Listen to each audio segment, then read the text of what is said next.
to order, starting with the approval of the agenda.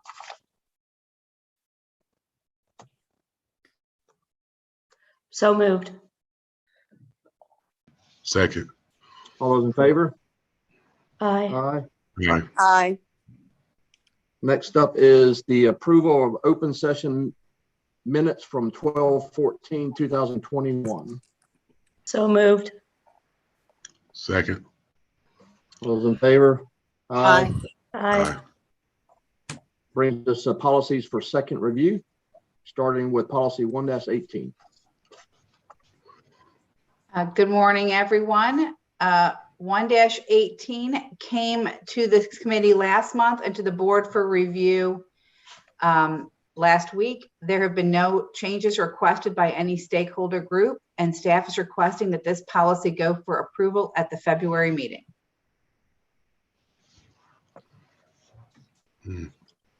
Any questions on policy 118? No, I move that we are we going to do it as a group? Do you want to wait till late? Let's do it as a group at the end. Okay, sounds good. Sorry.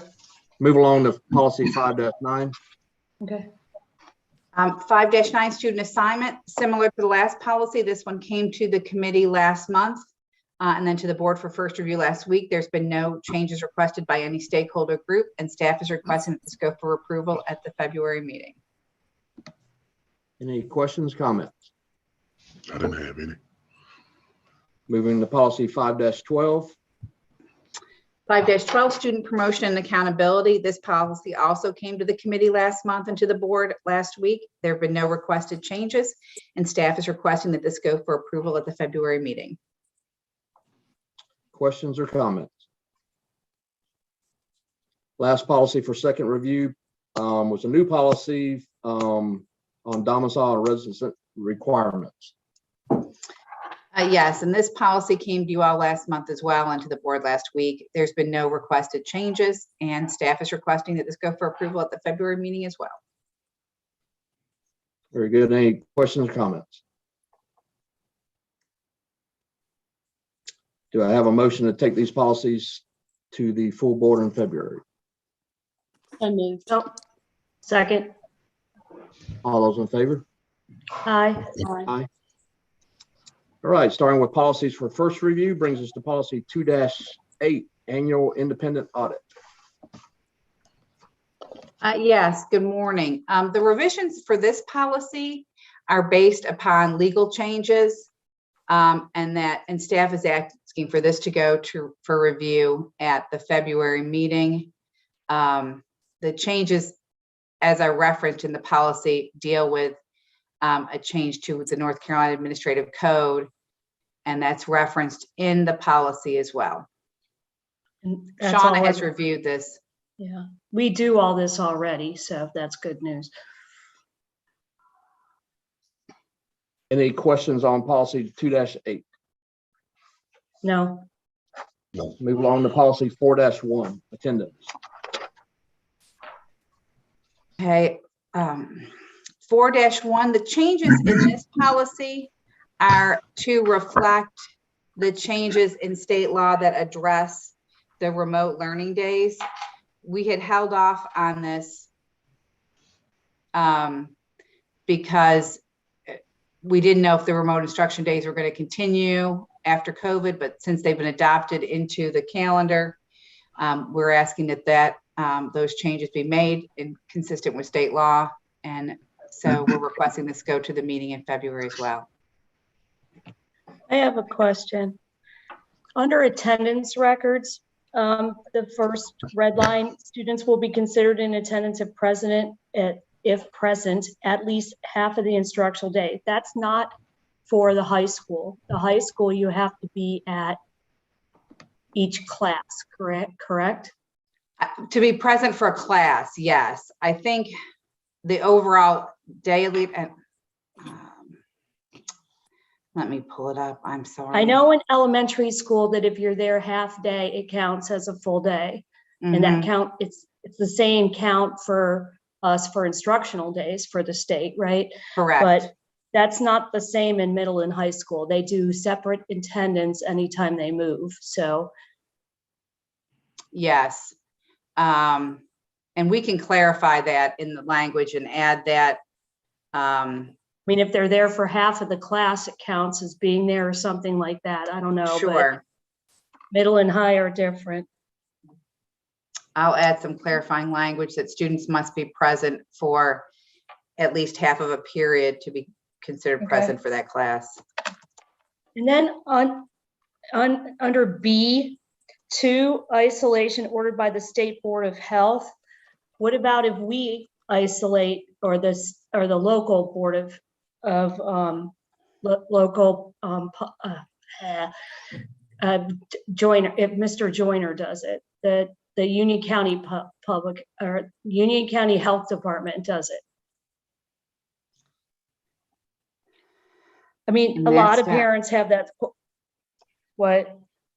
That's under the excused absence piece. Isolation Yeah. ordered by State Board of Health.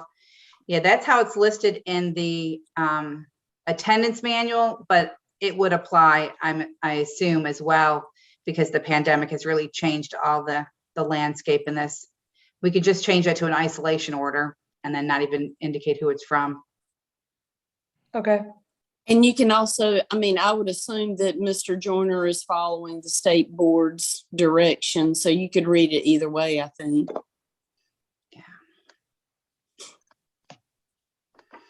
Given the change to the legal guidance that they gave us saying that school districts had to do it, we can just put order and then it's. Well, and I wonder about the word isolation.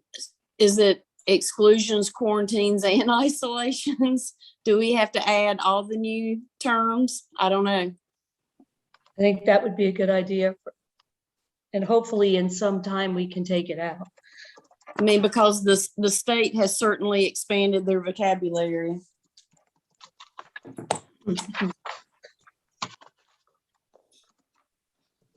I will add a parenthetical. I'll put isolation order and then in a parentheses, including all versions, i.e. exclusion, isolation, quarantine.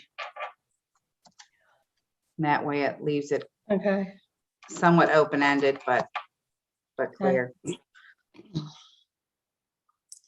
And if you wanted to, Kathy, I don't know how you feel about this, you could just say by the state and local board of health, or I think we can just local say board of health. isolation / quarantine / exclusion ordered or something like that. I don't care. Yeah, or both would be fine either way. Yep. You could just say state and local, or either way. Okay. The other thing that I've asked staff to look into for next meeting for the second review of attendance, there's when you're have an excused absent, your parent can write a note, or you can get a doctor note or whatever for an excused absence. Right now, for purposes of exemption for exams, we are allowing parents or students to go back to the beginning of the semester to turn in notes for excused absences. And the attendance counselors are having a hard time catching up in the week before exams. So I would like to put some number around that, but we've asked staff to look at it and to talk to the high school principals, and they'll get back to us if it's okay with you, Mr. Price, to bring it back next time for that Okay. discussion. Very good. I noted. Thank you. I agree with that. I brought 2 children through Union County Public Schools, and the policy was always that the note had to be sent in within 3 days. I don't know how we deviated from the 3-day policy. Michelle, you can help us out. But I think that is an unnecessary burden for our data managers and attendance counselors to have to deal with this right before exams, just because, parents forgot to send in a doctor's note or whatever. I think we need to have a numerical, a hard due date, because this is unnecessary burden on our employees, just because people forgot to send it in. I totally agree. 3 days seems not enough for me, but something more than that would be great. 2 weeks, 4 weeks, whatever it is. But we hope that staff gets back to us for our next meeting in February. Yes, Dr. Tyson has already started taking lead on discussions with other staff, including Dr. Bowers and Ms. Giddens. Awesome. Those are all the comments I had on 4-1. Any other discussion on 4.1? No. Okay, move the policy 4.15, surveys of students. Yes, surveys of students. The revisions to this policy are based on some legal changes and some clarification that was necessary to address some confusion in the policy. And staff is asking that this go for review at the February meeting. Okay, a couple things. The beginning sentence should be the board needs to ensure or something, because we always start out with the board. I would like to see at least the board gets a look at the survey before it gets to go out for the parents for any approval of any survey. And then, does anybody have any comment on that? Are you guys good with that? Yep, I'm good with Okay. that. I'm good. Okay. I would also like to add, Kathy brings up a really good point. Parents absolutely need to have access or preview to these surveys. Maybe, make sure they're all listed under the parent tab on the website so that, parents can find this easily. And we need to remind parents also to make sure that their contact information is up to date with the front office so that when emails or connect eds and stuff are going out, that parents are getting this information. But with that being said, as far as surveys of students, I know that there's been a lot of discussion about, the opt-out versus the opt-in. And Michelle, I don't know if this would be something in policy or an administrative guideline, but a lot of the feedback that we've gotten this past year is, could it be opt-in instead of opt-out to all these surveys? I can certainly bring that to staff, Dr. Tyson, while he's still sitting in the role of Director of Accountability. I can certainly talk to him about that. Yeah, and I'm sorry. that's okay. He and I have certainly discussed it, but I'm not sure whatever happened with it. And and I just wanted your legal opinion if this could be an administrative guideline or in the policy, because that is a lot of the feedback that we have received, especially with the panorama. Why is it opt out instead of opt in? For the people that want to participate, why don't they opt in? And I'm not sure if some of the surveys that are from the Department of Ed require opt-in versus opt-out. I'll have to look. I don't know that I can give you good advice without having some more information, but I'll look into it for you. Okay, I also have a question about B1. Is this is from this a statute, or is it did we create these? The political affiliations or beliefs of the student or the student's parents. What about the staff? Because it's only the student. Yes, that's because you're surveying the student. And so the Okay. issue would be, you can't survey them about their affiliation or their parents' affiliation or beliefs. And that's strictly out of the Pupil Protection Act, the PPRA.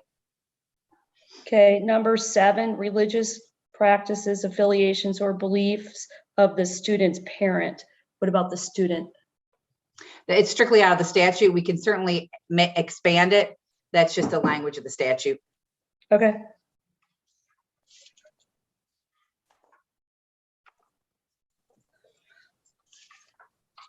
That's all I had. Anything else on student surveys? Moves us to policy 5-1, selection of instructional material. I'm having a hard time with this one. I need some sort of flow chart to see how these committees, there's like 5 different committees in here that I can find. And I would like to have Dr. Breedlove or somebody give us a flow chart of how this works. And also what each committee is made up of. I know it's in here. I want to make sure that the people that are selecting the materials are not the same people doing appeals. I also believe that parents should be part of these committees. We have students in there, but we have community representatives, but what about parents? And then in some places we put out the chief academic officer, the director of the K-12 curriculum, the director of ed tech and innovation, which I didn't even know existed, and the coordinator for library media services. And other times it's just called the designees of the chief academic officer.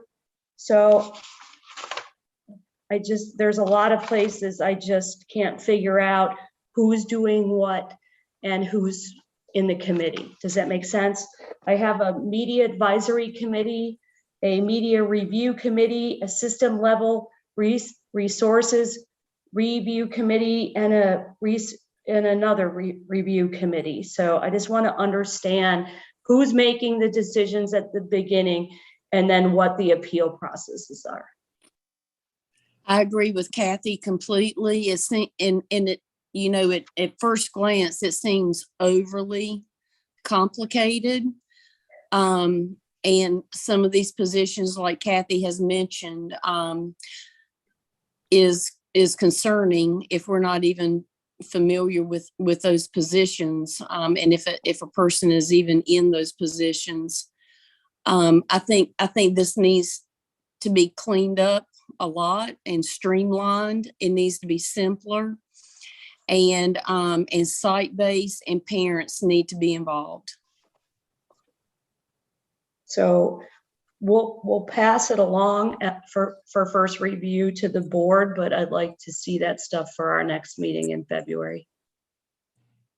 If we're I going to do a kind of substantive overhaul, it may make sense to hold this one and bring it to you all for first review again next month.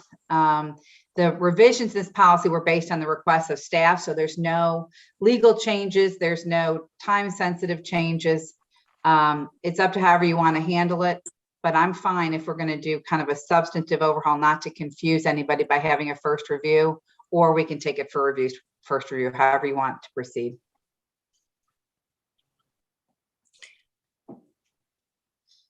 I think that we would like to get the ball moving with this policy changes. So I think we can go to first review with the board if you're okay with that, and then we can make changes. And if the board wants to have another look at it, then they can.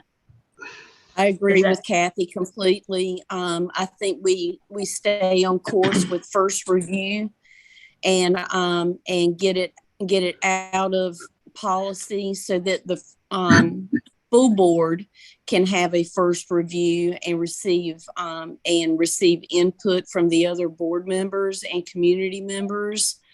So I agree with Kathy completely. We need to keep moving forward, not put up any roadblocks or delays. I also want to confirm, when this is labeled instructional materials, I want to clarify, does this also include books in the media center, digital libraries, and classroom libraries? Yes. Okay. They call it supplementary materials. Yeah, there's separate sections in the policy for each one of those different types of materials. Yeah, Yes. I just want to make sure, because now that we've had Mayan and all of these other things added to devices, I just want to make sure that digital books, classroom libraries,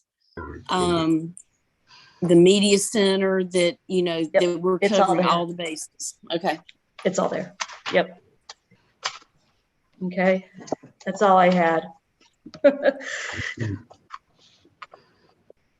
Any other Thank you. discussion? Nope. All right, moving to policy 6.6, register sex offenders. Yeah, the revisions in this policy are based on legal statutory changes, and staff would ask that this go for review at the February meeting. I don't have any comments to this. Everybody good with that one? Yep. Yes, sir. All righty. So actions taken to the full board for second review. We have policy 1-8, policy 5.9, policy 5.12, and the new policy on domicile requirements. And then policies going to the full board in February for first review. We haven't voted yet.